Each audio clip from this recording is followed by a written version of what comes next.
তুরস্কের কবি নাজিম হিকমত উনি যখন জেলে গেলেন, উনি বিপ্লবী কবি ছিলেন। দেশের শাসক তাকে ফাঁসির নির্দেশ দিল আর কি। তখন জেলখানায় বসে সে তার স্ত্রীকে যে চিঠি লিখেছিল, সেই চিঠিটাই পরবর্তীতে এই কবিতা আকারে প্রকাশিত হয়।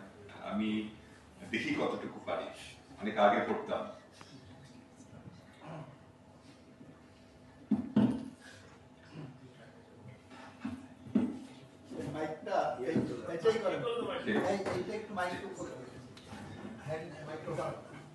প্রিয়তমা আমার,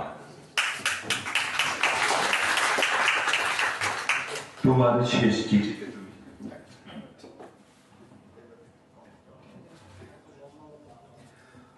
প্রিয়তমা আমার, তোমার শেষ চিঠিতে তুমি লিখেছ, মাথা আমার ব্যথায় টনটন করছে, দিশেহারা আমার হৃদয়। তুমি লিখেছ, যদি ওরা তোমাকে ফাঁসি দেয়, তোমাকে যদি হারাই, আমি বাঁচব না। তুমি বেঁচে থাকবে প্রিয়তমা বধূ আমার, আমার স্মৃতি কালো ধোঁয়ার মতো হাওয়ায় মিলিয়ে যাবে।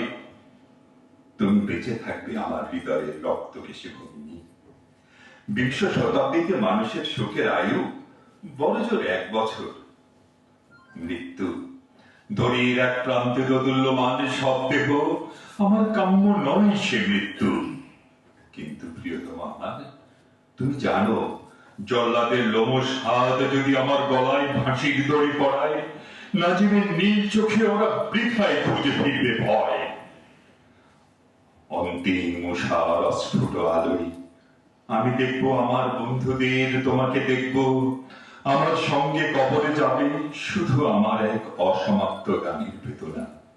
বধূ আমার, তুমি আমার কোমল প্রাণ মৌমাছি, চোখ তোমার মধুর চেয়েও মিষ্টি। কেন তোমাকে লিখতে গেলাম ওরা আমাকে ফাঁসি দিতে চায়?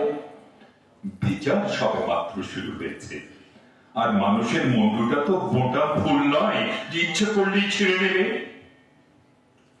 ও নিয়ে ভেব না, ওসব বহু দূরের ভাবনা। হাতে যদি টাকা থাকে, আমার জন্য কিনে পাঠিও গরম একটা পাজামা। পায়ে আমার বাপ ধরেছে, ভুলে যেও না, স্বামী যার জেলখানায়, তার মনে যেন সব সময় ফুর্তি থাকে। বাতাস আসে, বাতাস যায়।